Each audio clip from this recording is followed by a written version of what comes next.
Hello, everyone. Thank you so much for joining. I am super excited to have this amazing Facebook Live with the author herself, Dr. Jameel Rizwana Husaindeen, who we all, with lots of love, call our own dear Riz. A warm welcome. I usually address her as Rizwana ma'am, but we have a pact that this time I'm going to call her Riz. With lots of love, warm welcome, Riz. Thanks, Sukti, the nerdy optometrist. Thank you. Awesome. So I know you need no introduction, but just as part of the formality, I'm going to do a quick round of introduction with you. She is the head of Rivoli Vision Academy in UAE, one of the largest optical chain that is there in the country. She's a clinician, researcher, plus an educator. She is consultant for IAPB and president of AO India. She's the one who has actually designed this entire chapter. He was driving from, say, 10 academy fellows to I don't know how many that we have today, but she's doubling the number and pushing everyone to excel in our fellowship and the academic process. She's the head of BV at Sankara Netralaya, honorary consultant and faculty. She is the first clinician diplomat from India who has done is her specialization in BV. And I'm so glad to say I was part of her journey when she actually was preparing and giving the diplomat exams. So super excited to have you, ma'am. Have you, Riz, and a warm welcome. Thank you. Thanks, Sukti. Quite humbling and gratifying to hear that introduction. Oh, I feel this is just a snapshot. Like you have so much that you've achieved, and to add another thing to on your portfolio, now you have a book that you have written. Before we get into the details of the book, I want to do a huge shout out to my supporter and the sponsor for this episode, Eyeli. They are the one and all app that actually leverages technology to instantly enhance your skill set. It is a clinician's tool and a supporter which everybody needed to add specialty care like myopia management and vision therapy. And it is a plan to future proof your practice. So thank you so much, Eyeli, for supporting this amazing episode. And with that, Rizwana ma'am, I'm sorry, I'm going to try to stick to Riz, but it just so happens I just end up saying Rizwana ma'am. No worries, Sukti. No worries. So getting directly to the book, I love the title. And I really want to know, were there other alternatives? What was the story behind the title? And like, it is definitely simple. I can say that. Thanks, Sukti. I mean, usually, as I always said, the title of the book says, keep it simple. You can just call me Riz ma'am, okay? And thanks to you for putting this together, because I know we've got lots of technical glitches, and finally we are here today. Yeah. So Yes. last week we tried, yeah. And first of all, thanks to your supporters and also the supporters, like the one that joined last week, and I think they're now joining on the Facebook as well. Yes. So coming to this book title, there is this person, common friend of both of us, Nilesh Tite. He always has uh, he so I had already decided that the title of the book is Binocular Vision Testing Made Easy. The treatment was not part of it. Binocular Vision Testing Made Easy was the title. And then I had this tagline, keep it single and simple, because I'm always this big fan of this acronym KISS, which many of us use, right? So I wanted to use it in some format. So many of my talks in Binocular Vision, we always had this, keep it single and simple, because Binocular Vision is it's all about seeing things very clear and single. So you just help people fuse, double images into one single image. And if you're able to see certain things, see things clearly, then you've done the job of the Binocular Vision practitioner perfect. So I would always use this in my talk. So that was the tagline. And as I was conversing one night in Kolkata, I remember with Nilesh, he said, I think this should become the title and not the tagline. So he said, move this, keep it single and simple to the title and put the and move the title to the tag. So I did move it, and then Dr. Mitchell chime in. I mean, I'm so blessed if there is, this. Of course, I can't count the blessings that I have in my life, but Dr. Mitch is one person in my entire professional career. And Upti, you know the journey. I mean, of course, like my first meeting with him, you were there on the corridor and you saw me like starstruck or dumbstruck, I don't know. From that moment onwards, my life changed. So he said, after we finished the book, he said, this book talks a lot about treatment also. So let's add the word treatment. And that's how the title came out. But I'm sure that the contents of the book does justification to the title. That's all we wish for. Absolutely. We're going to get into the book and the title and the details. But I was blessed, amazed to see and to actually witness your first interaction with Dr. Michelle. And it was so funny because I had met you for the first time, or I think it was the second meeting that we were together. I was still in awe with your, expertise and the kind of work you do, while I was being, distracted on like attending some part of academy and going around chit chatting while you were the dedicated student and the real nerd out of the nerdy optometrist, I would say, who would sit and meet people, attend the conferences. And then I suddenly saw you just going crazy seeing Dr. Shaiman, and you were like, oh God, Ukti, can you take a picture? And you forgot that I even exist. I was like, okay. So I cannot forget that moment, but I could see the kind of dedication and the passion you had in a person who shared similar, passion for binocular vision. And I'm glad you all together bought this book and wrote it. I think it is a fantastic book that is there.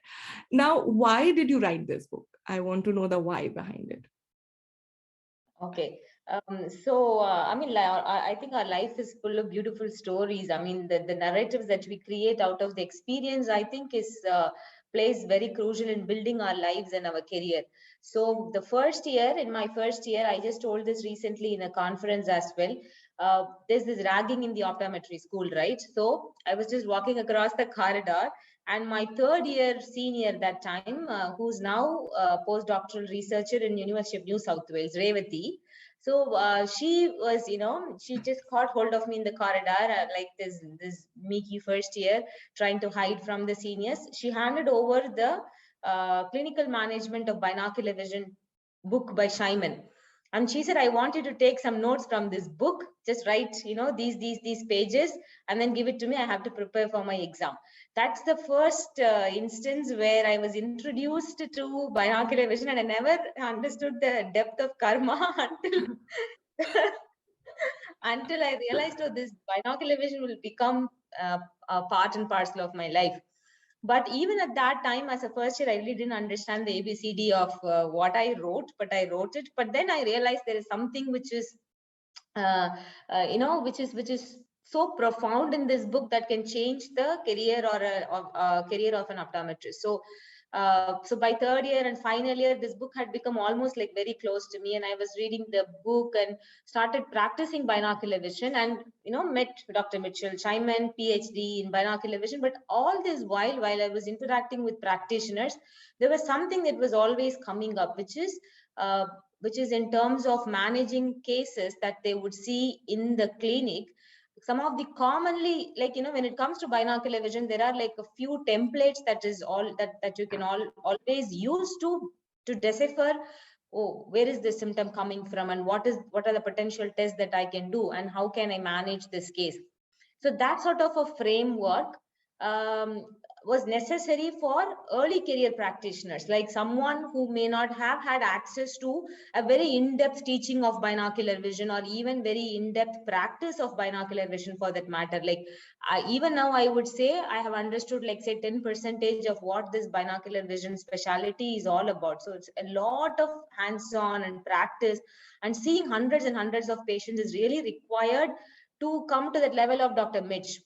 So I said, okay, he had seen like, hundreds and thousands, and I have seen a few hundreds. So why don't we put this clinical experience together and directly get on to the subject? I mean, no theory, okay? Because Dr. Mitch had already done the job, and no one can beat the job ever, for that matter, how many ever decades to come, because he released the 4th edition. And then so we said, okay, let's just only stick on to the most commonly seen cases in the clinic, and then we'll put that as a book, which will be a teaching material, because if the students just get to understand how to manage these most commonly encountered clinical scenarios, then they'll go to the clinic with confidence, because otherwise people will always say, no, binocular vision, I'm so scary, I can't really understand this subject. So first thing is, we wanted to get that myth out of the students' head, and also for practitioners to sort of serve as a ready reckoner, where they can just get into the book, and then, okay, this is how my case looks like, and maybe this is the flow that I can utilize, the framework that I can utilize. So this is how we thought a book based on clinical scenarios is important, and then we put all our experience, the cases that we saw in our clinics, and then we put that into a book. Oh, absolutely. And I have to say, I was, and I think I still am, one of the students who would run away from binocular vision. As much as I found it interesting, but it was very hard for me to implement it in day-to-day practice. So I definitely feel that I was experiencing that piece, and I wish this book had come maybe 10 years ago. Having said that, I can still start reading. I've started reading it today, so it's better now than never. So I really appreciate you bringing out the solution for the pain which we all went through. Thanks, okay. And just a quick reminder to all the audience, please feel free to drop in any questions, comments, anything in the chat. And we will love to, take up your questions and ask the same to Rizwana ma'am. I have lots of questions for her, so I'm going to keep talking. But if you have something, just drop in the chat and we'll take your questions as well. And again, thank you so much, everyone, for joining. I really appreciate you guys being here. So I know I really loved one thing that you have added in the book, which is the quote from Albert Einstein, which you said, if you can't explain it simply, you don't understand it well enough. And I think it is so beautiful, so powerful, and so accurate. I have to, a huge kudos for adding that quote into it. And I think it is really done justice to your through your book. That's a fantastic quote that's out there. Any story there, or you just loved it and you just had it posted there? No, again, mentors play a very, very important role, right? So Dr. Mitch, where as part of the diplomate journey, whenever I would write anything, case report, or even he would send a lot of tests to complete, because diplomate is like a clinical PhD, right? So Right. if he did not understand anything that I had written, he would be so blunt, and he will tell me, you didn't understand, that's why you are not able to simplify this, or sort of like able to explain it. And even I think all of us are familiar with this common thing that people would say, if you are able to explain whatever that you understood to a 5-year-old kid or a 6-year-old kid, then you also learn it better. Yes. So if you are able to, so now, as you rightly said, somebody who's got 10 years, 15 years, 20 years, like Dr. Mitch, 50 years experience, there is, if we are able to reach out to that person that is just starting up their practice, like that 1 year, 2-year old, 2-year sort of experience, early career practitioners, then we thought, okay, we've done justice. And that's when Albert Einstein helped us with that quote. And I was just thinking about it, just popped up. And I'm also there's another favorite quote. Of course, it's too long, so I didn't include it, which is by a sports writer called Andy Benoit. I've written it here. Most geniuses, especially those who lead others, prosper not by deconstructing intricate complexities, but by exploiting unrecognized simplicities. So everything that we see in the clinical world, or even in the real world for that matter, there is always an unrecognized simplicity, but we humans insist on making things complex, or be it relationships or be it life, be it subject, anything, we insist on making things complex, but there are lots of ways that we can always simplify. I'm still not sure whether we've been able to simplify it as much as simplify it, like, to our level best. But of course, Dr. Mitch did the job. But there's a huge team behind me. If you see, the title just carries both of our names, but inside the list of authors, right? The contributor list. The Binocular Vision team at Shankar Netralaya, Mr. Praveen, Mr. Amit, Ms. Aisha, Ms. Monisha, and then Shreya. So there are these Shruti Meenakshi. So there are these people that stood behind me for almost like 2 years. And every time I would break my head, oh my God, like, oh, this case is like, how do we do it? What do we do it? Praveen especially brought in so much life to this book by adding a lot of graphical interface images, the GIF figures. So anybody who buys the book will get that interactive e-version where, you click it and then it plays, the video plays basically. So, so that we thought somebody who's not able to see patients, real life. Now that COVID, everybody has very reduced hands-on experience. Getting to see an exo or a ESO or an intermittent divergent squint. So how it would look like, we simulated everything. I mean, Praveen simulated everything. And I think that did a lot of justice to this book. So it's not just me, Ukti. I mean, as you know, there's this big team that's put their heart and soul into it to stand up to the Albert Einstein's quote of simplifying things. But I think it is such a fantastic word. And I have to say, sometimes we forget about the simplicity, as you rightly mentioned. Sometimes you just go like, this is what it is. You don't know the reason. You don't know why it exists. Like, I might just say, oh, because Riz told me that this is how it is supposed to be with this stuff. And I don't even question. I don't even question. And and actually it highlights when, say, if I have to explain to someone who has no idea of what I'm talking about, right? And in my head, it is absolutely clear, but the other person has no clue what I'm talking about. And that's where you realize, why are we making things so complex? And you also realize you don't understand what you're talking, but you have a way around, oh, you won't understand, it is too complicated.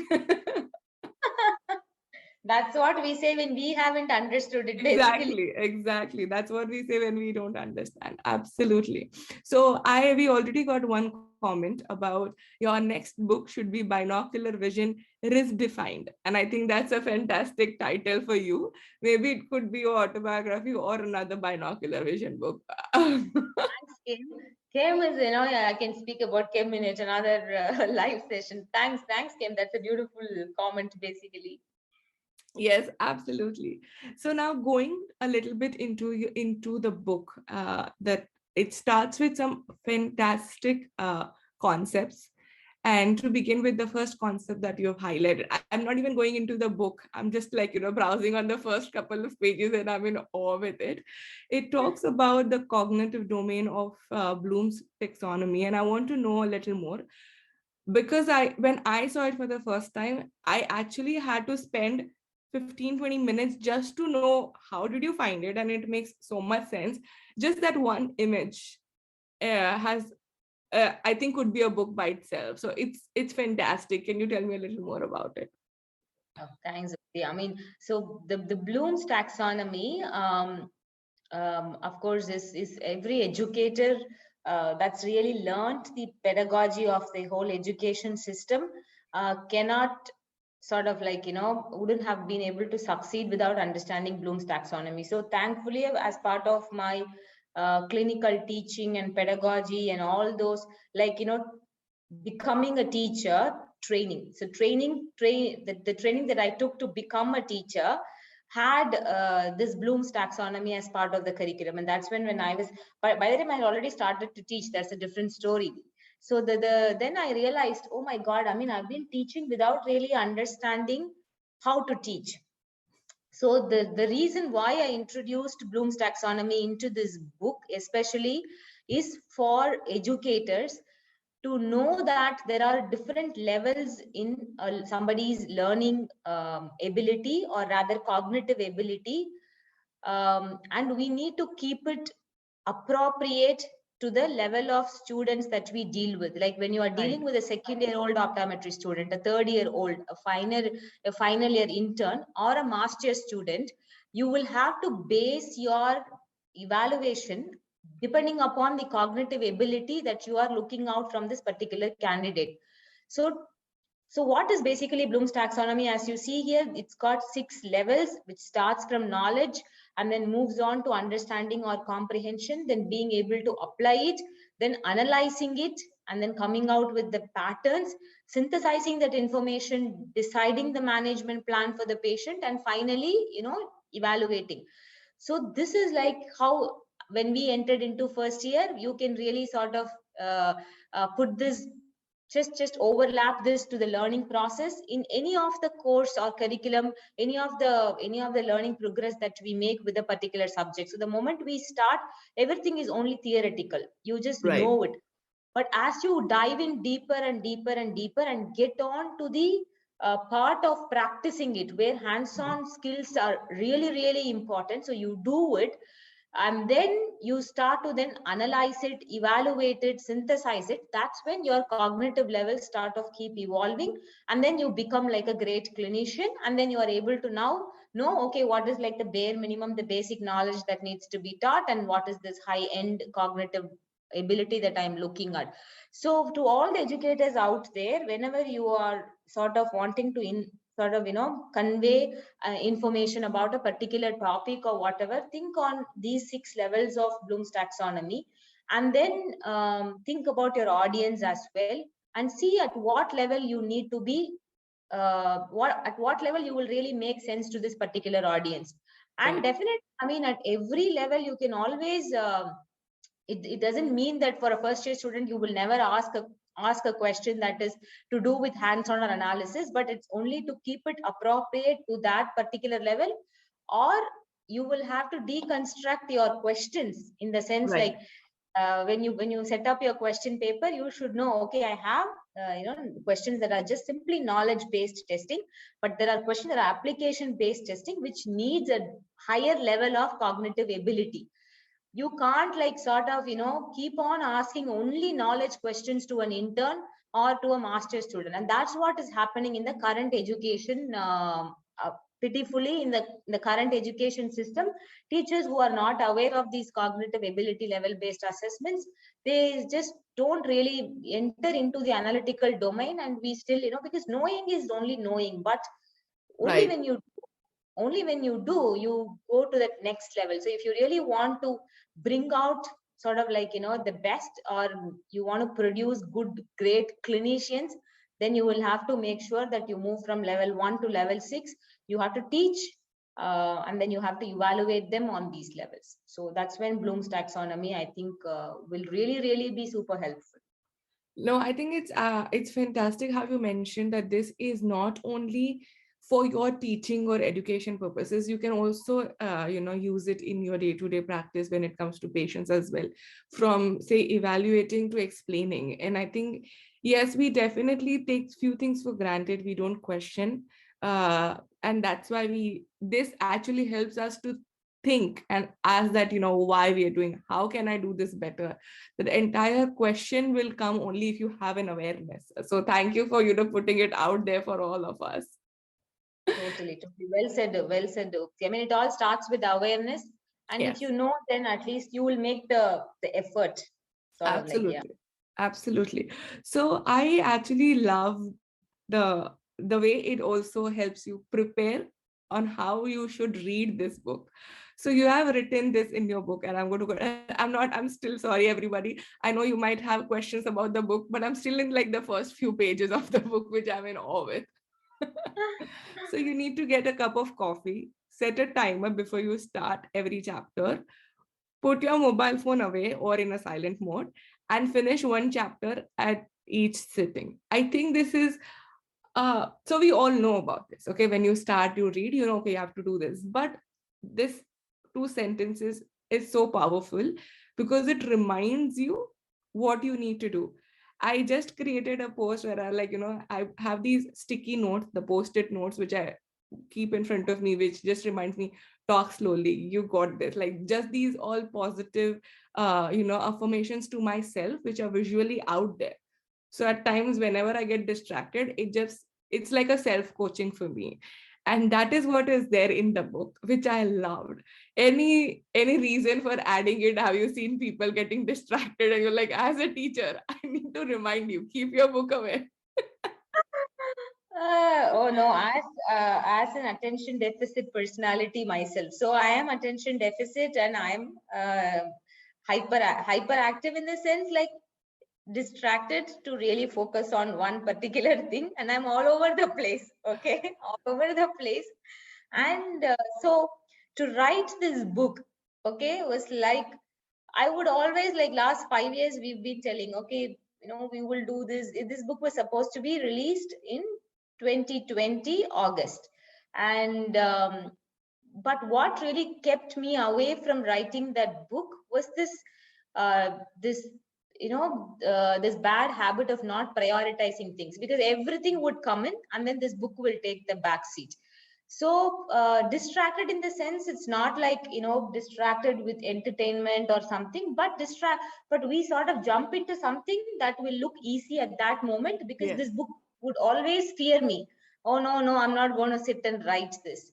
And then as I started, this was like a note to my own self. I said, no, you're going to write one chapter every day. You're going to set a timer, sit and then put down these cases and write. So I set this as a reminder for myself, and I felt when someone takes this book up to read, then they will also have the same sort of distractions and all the other environmental complexities associated with taking away your focus, because Right. our environment is not cued to giving you focus. It's Right. so cued to taking away your focus.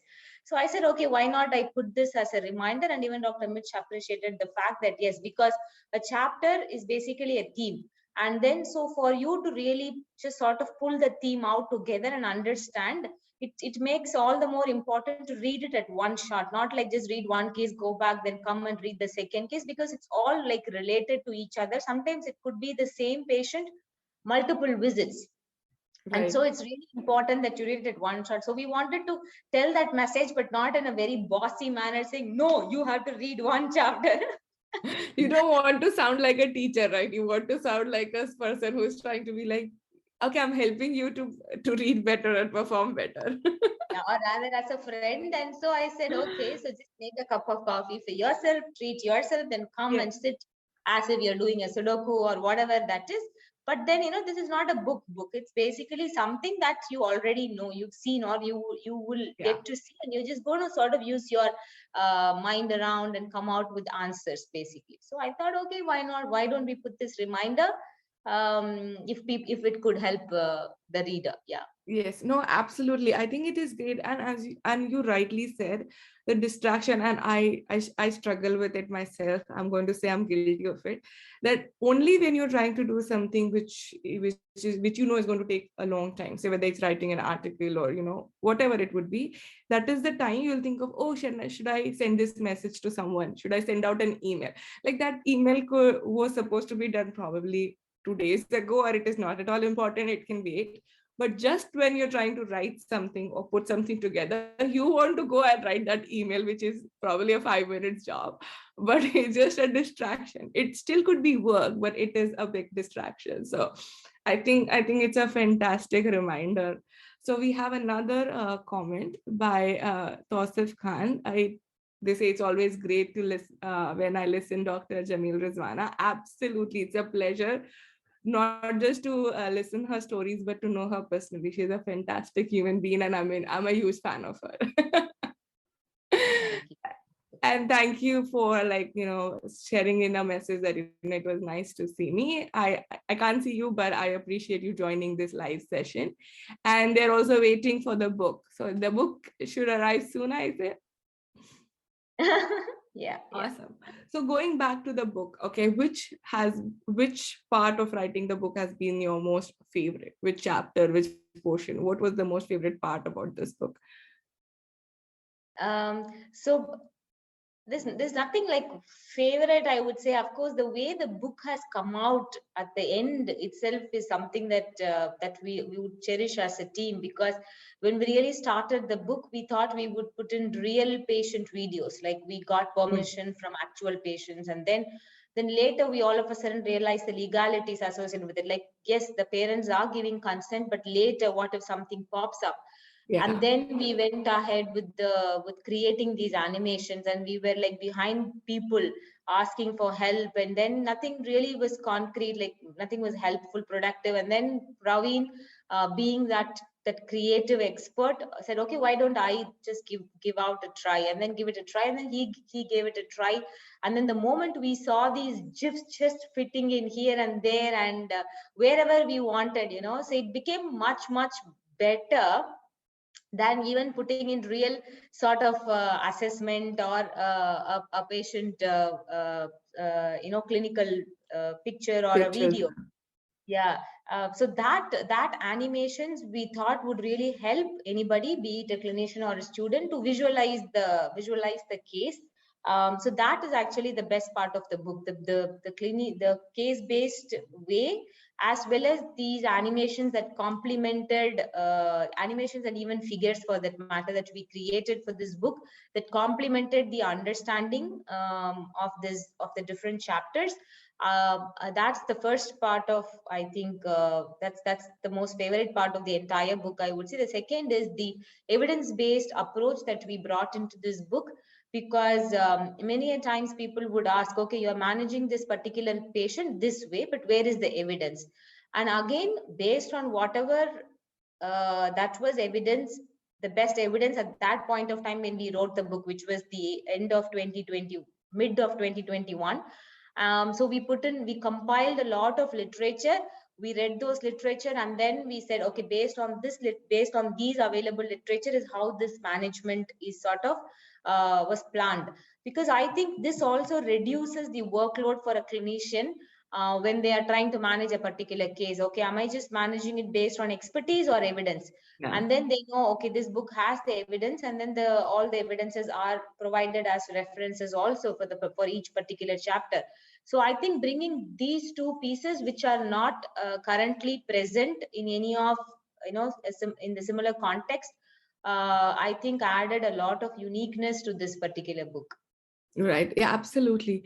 And which another thing which you mentioned, right, about the GIF and the animations. What I loved about it is, usually when you see textbooks or when you see any binocular book, right, you might refer it as a textbook. It's very clinical. It feels you like you're studying, right? And the actual patient images, you've seen that throughout your optometry schooling. So the minute you see real patient images, you feel, okay, I'm studying. It gives that feeling. Now that when I look GIFs or animation, it makes me feel more like a comic feel, which is more fun and relaxed. It is more in my comfort zone. So just looking at the visuals, I was expecting real patient images, but when I saw that, I'm like, this is, a cool version of teaching the exact same thing. So it's just the visual, because that's how you grew up, right? That's what the image is in your mind. Exactly. So I Yeah, think that teaching was the a Gen Z, fantastic teaching the combination. Gen Z taught us so much that you have to be sort of very, very creative. Otherwise, you're not going to reach out to them for that matter. So we wanted to keep it sort of very cool. And those images, of course, were Praveen's. We would name it like, we would call it Praveen and his wife Priya. And so we were like, naming all these chips also.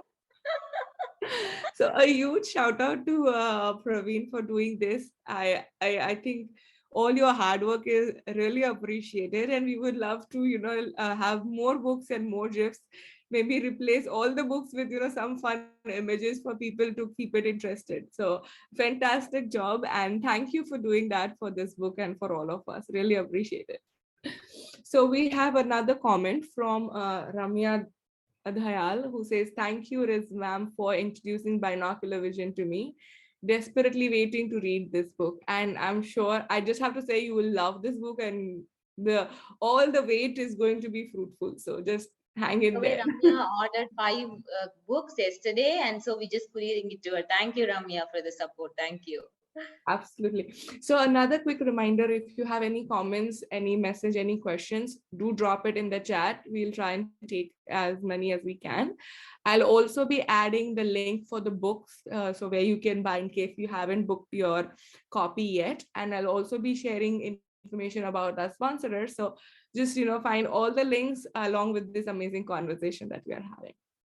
Now, we did talk about the fun part. I'm sure it wasn't just all fun and amazing. We would definitely have some difficult part in the process. So I want to know, what was the most difficult piece in writing this book? Yeah, the first thing is when I had just planned the book, I didn't plan along with Dr. Mitch. I mean, like, who has the courage to approach a person to who wrote the textbook, and you're going to sound so childish, and so I had just wanted to write a book. That's it. I wanted to write a book on binocular vision, case based, and I was constantly motivated by my mentors along those lines, like, yes, you should do it now that there's lots of cases that you compile. But I would never sit and write the book. I will always say I'll write the book. That was the most tough part of the getting started, to because I was just aiming for that perfect moment, that perfect sort of the perfection in whatever that I bring out, and all. I was seeking a lot of excellence, I mean a lot of perfection. But then I understood, like, excellence is just it's just an evolution. Like, as you keep doing things again and again and again, you may not be really perfect, but you just sort of keep excelling as you keep doing it. So you have to start somewhere. So Right. starting was the starting trouble, as many of us would say, was the most complex aspect, the most toughest thing for me as an author. So one day, as I was just traveling out to Delhi, I decided I'm going to just start writing the book. It's going to be a 3.5 hours flight, so I'm going to just take my laptop and type in whatever that comes to my mind, whatever that just comes, And then by the time the flight landed, I had almost like finished the first chapter, and that's when I realized, I think nothing is going to come if I keep waiting for that right Right. moment, that perfect moment. I think it's only about starting. It's just starting wherever you are, whatever facilities, infrastructure that you have, and don't wait for that quietest resort and then the room, and then you lock everything up and somebody gives you all that you need. Uh, No, that's not going to happen. So it's always easier when you start and when you're in the middle of it. So I right. just had started it, and then I would block timings every week, making sure that some part of the book is written, because um, because I had signed the contract with the publisher. So we first signed a contract with an Indian publisher because we wanted to keep the cost of the book very low. I mean, to all those Right. out there, intentionally we wanted to genuinely wanted to keep the cost of the book very low. But apparently when COVID hit, the publisher faced a lot of issue and they backed out. And that is when Nova Publishers, based in the United States, came in and then took the book and then took it to a different level. But that's what raised the cost of the book also. So my apologies to many people back there in India who felt that the book cost sort of like, oh my God, why is this 150 US dollars, 130 US dollars, and things like that.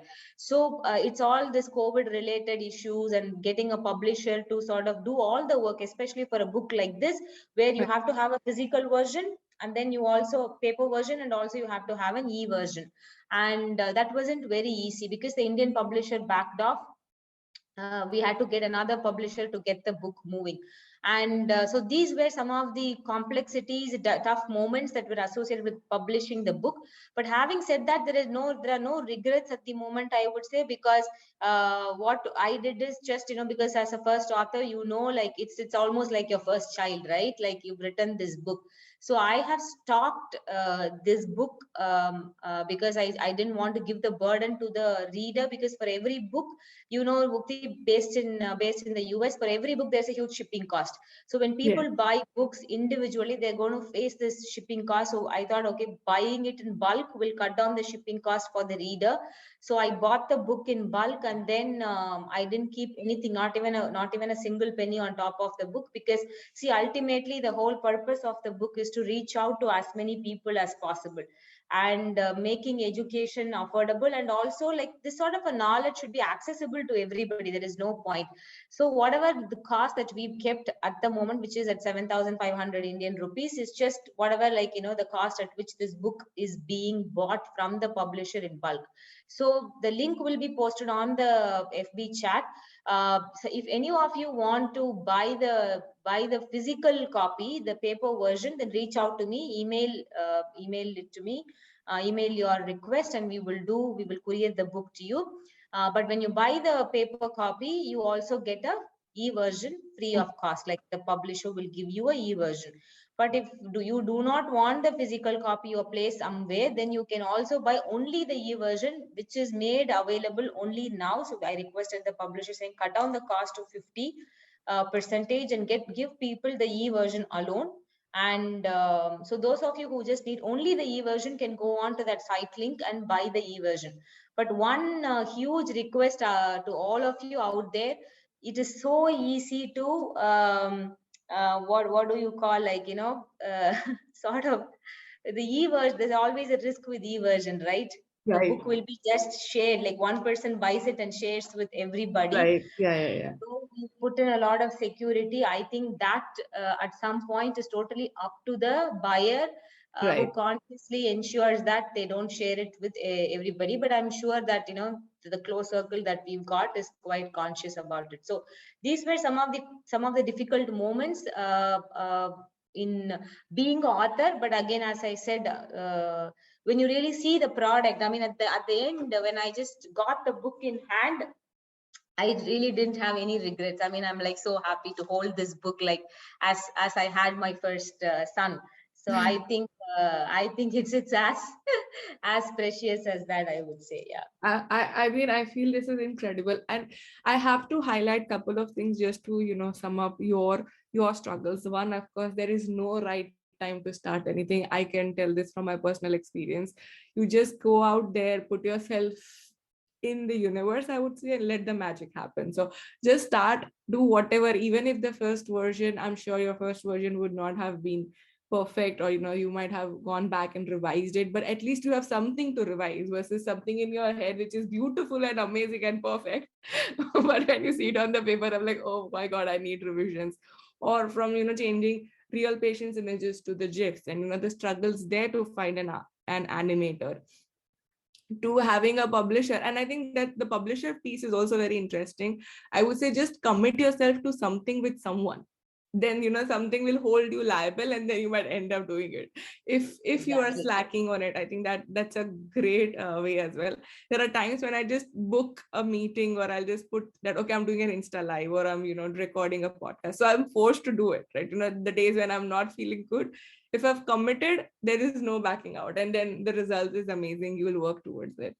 And yes, I would first of all thank you for being so conscious about everybody's pocket, because making it affordable would be a huge effort for you as well, and making sure there are resources for us to buy the book, either e-version or paperback, just to be something which is knowledge for all. And I cannot thank you enough for doing all these efforts that you've gone through.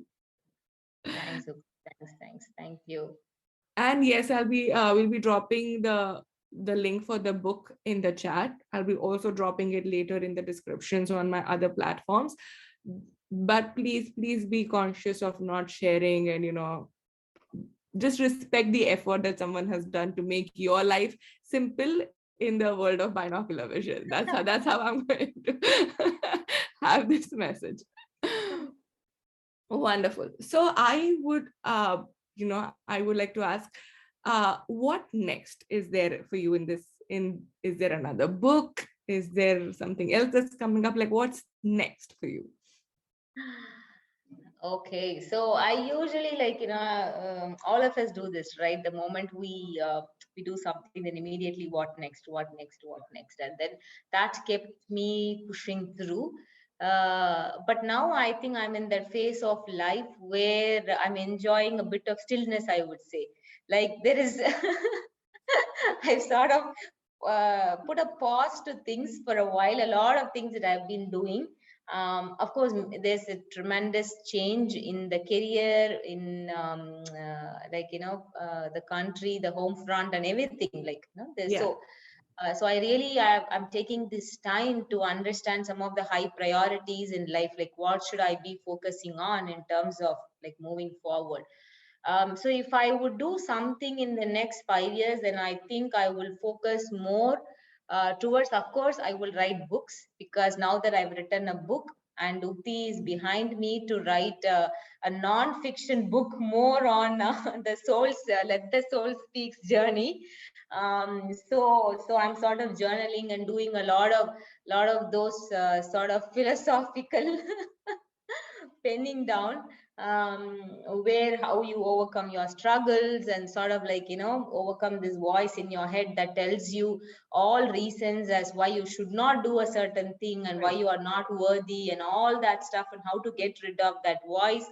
So all those things, all those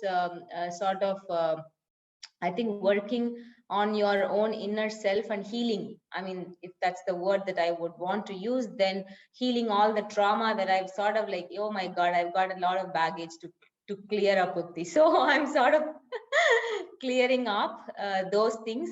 And but as I'm doing, I'm also getting a lot of clarity. So now I'm into corporate optometry, which is so cool and so exciting. Retail optometry and corporate optometry. I think the universe always does things on purpose. Sometimes you do not know why you've been sort of like guided towards that particular journey. Right. So the next couple of years, I think I'll focus more towards helping a lot of early career professionals, optometry students back home, as well as in the mid career, to understand the opportunities in optometry, especially on the retail front, the corporate front.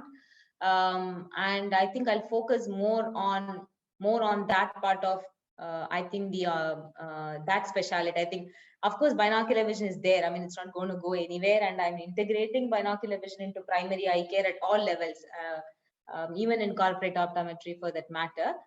But moving forward, I think in the next couple of years, I'm going to focus more on a little bit the other phase of optometry, I think. And also, I'm going to take time to sort of reflect on the journey, as well as look at what's ahead and what I can do better. Right. Oh yeah, absolutely. I think we're really looking forward. I know this personally because we did chat offline as well, that how much is this crazy change for you from being a researcher, scientist, and academician to going into a corporate world and trying to bring both of these worlds together. And I think you are nailing it there as well. So kudos to you for this huge leap of faith, I would say, in your career. But you are known to do things which people find impossible or scared of. Crazy things, yeah. Yes, I would say I would keep it nerdy. I wouldn't say crazy. That's an underlining. Okay. So, so I think I really, really appreciate, all that you do. You have been a huge inspiration to everyone, every student out there. And thankfully, you were my mentor during my master's, and I haven't left that connection since then. I was scared of you, by the way, just if you didn't know. I didn't know you, so I was like, oh my god, she has achieved so much, I'm scared of this person. But when I met you, you were so humble and down to earth. So I can talk about you, I think, for days, but we'll keep it to the book. A few comments that came in was, this book is helpful for undergrad students, from Jatin Kashyap, which I feel is fantastic, and that was the purpose of the book. So thank you for sharing that. There is another message which came from Tausif Khan. In Eastern India, approximately every college and university students uses Purana orthoptic book. So I think if the cost will be normal in future, then definitely students will love the book. Yeah, that's the whole mission. But I'm sure, the book completely surpasses the pricing. So if you're looking for something which is simple and it helps you keep everything single, this is the book you need to go to.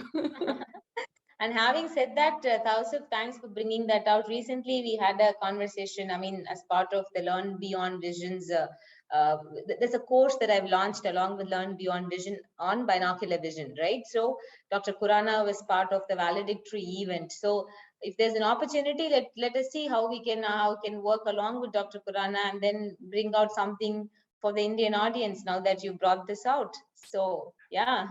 Wonderful. So before we end this conversation, thank you so much for your time. Thank you so much for writing this book, and again, bringing us and introducing us to this beautiful world of binocular vision, which many of us were scared, but I'm sure we'll overcome it after reading this book. If anybody has any questions, please feel free to reach out to me or to Riz directly. We'll be dropping all the links in the chat. This conversation will be available on all platforms of Nerdy Optometrist, even after the end of this live session. So do check it out if you have missed today. Any closing words before we end this chat? First of all, thanks to you, Upi, because you've been I mean, you just tossed this idea out when the book was releasing. Why don't we do this book review? And so thanks to you, first of all, and I'm sure that this review would be helpful to many people in understanding what this book is all about, and the beautiful journey, the story, the struggles, and everything behind this book. So thanks to you, first of all, and thanks to, of course, your sponsors, because events like this are never sort of like, they it's never sort of like, you're able to do it so well with all the support. And FB means not Facebook. Yes, so we have to do a huge shout out to our technical support, the Barodawala brothers, Fakhruddin as well as Zulfikar, who has been just there to support us while we technically challenged people who were struggling. Yeah, and both the Barodawala brothers have been a huge support in my career as well. Over the last couple of years, they've supported enormously with all my webinars, this book, and so again, thanks to you guys and my entire team back home, the Binocular Vision team, I would say, because writing a book like this. So guys, if any of you want to write a book or do any task that looks so daunting to you, then build your accountability team. Yeah, at least have a couple of people, as Ukti said, commit to sort of seeking excellence. And there is never in our lives we would achieve perfection. Don't worry. I mean, it's always, when even if you are so proud of something, at the end you will also feel, I should have done this better. There's always a scope for improvement. So do not aim towards perfection, but aim towards excellence, which is always like a lifelong journey, I would say. So anything that you would want to aspire, anything that you aspire for, or you want to accomplish in your life, just keep moving forward. So the team back home, Binocular Vision team, that sort of proofread the book, wrote the everything, the appendix, all, Aisha, Amit, I mean, they sort of like backed up. And thanks to COVID, because when everybody was cursing COVID, we used that lockdown time to finish the book. So because we were just, we couldn't escape anywhere. So we had to, there was no excuse saying, oh no, there were too many patients to see, the clinic is busy, this and that. So we used the COVID lockdown to our advantage, and we sort of wrapped this book up. So thanks to that time that we got as well. And of course, to all my mentors, I would say, like even like Dr. KK, who continues to support the book in possible ways, Dr. Meenakshi, the reviewers of the book, Dr. Sahitya Bhaskaran at Aravind Eye Hospital, and Dr. Revati. So these two reviewed the book, and because we needed to have reviewers who sort of says, okay, like, the contents are sort of very clinically relevant and valid before even you send the book out to the publisher. So it's not just one person. I mean, the person that you're seeing here is just the face, or rather, just one tiny part of the book. But this book is made possible by this team, and most importantly, our patients, because I think all these patients that we got to see, and the patterns that we were able to sort of derive in our own heads, and the framework that we were able to build in our clinical practices by seeing these countless number of patients.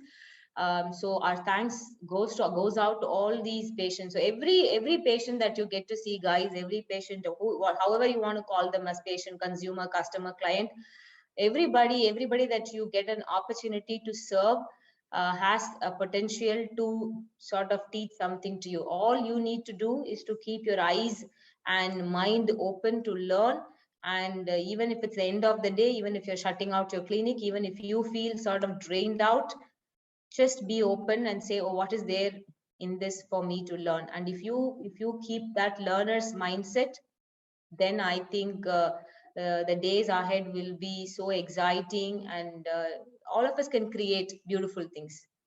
Absolutely. I think I really loved the takeaway message that you gave. One is to, have a team, your support system, who you can always fall back on, and have this learner's mindset, which sometimes we forget or get distracted. So I think amazing takeaway messages, and just keep going, no excuses.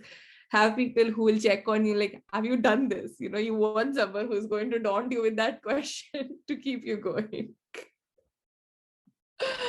With that, And thank I you have so to tell you this. I mean, I have to tell you this. When you write certain things like this, like Nilesh, I said, every much. conversation that you make with your close that connects. There are some people with whom you can just be yourself, like Ukti or Nilesh. I mean, without inhibition. Uh, and so you will get these ideas that sort of turns the table around. So now, see, keep it single and simple became the title of the book, and Nilesh for sure is sure to sue me, because he will now tell me that I haven't acknowledged him in the book. But you can say you acknowledged him in this conversation. So you have somewhere Exactly. where it's an acknowledgement. Yeah, and my father, as you see the Husaindeen behind my name, so my father will always beat a research paper or book. He feels as if he's written the book himself. So I think this is one way to sort of give back to our parents. I mean, if there's no other way that we can sort of like how we can repay all the debts, the gratitude that we can show to them is through these simple ways. And that's why I ensure that people sometimes tell me, very long name, can we cut down this bit? No, please put it wherever possible. So I think yeah, so these are some of the beautiful moments in life always. Absolutely.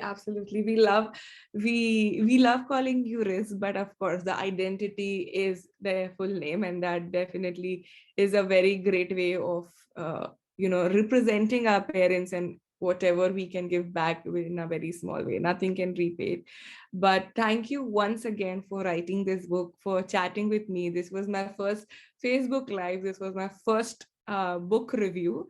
So it has been a fantastic journey and process for me as well. I had no idea how I was going to do it, but you made it simple for me. Thank you so much, Riza. I really appreciate it. Thanks to you, Ukti. I mean, we had the learner's mindset when the Insta sort of gave up because of the UAE guidelines. We said, okay, let's do something. And the Baradawala brothers, FB, helped us to now Yes, just, come on to another platform. So if something doesn't work, which means maybe like, there's something else that's going to give you the best. So keep just sort of looking out for the next. Yeah, there's always a lesson in everything, every experience. absolutely. It has been an amazing learning journey from Instagram to Facebook, but just making sure we go live and do this session. So I think we've achieved our goal, and it has been a pleasure talking to you as always. Thanks, Ukti. Thank Thank you. you. And thanks to all the audience out there. And keep supporting us. Keep supporting Ukti, me, and all the Baradawala brothers. And keep supporting the entire optometry community, guys. Thanks to all of you, and love you all so much. Thank you so much. Yes, and do follow Nerdy Optometrist for all the content and all the links that we've been just discussing. So just support us.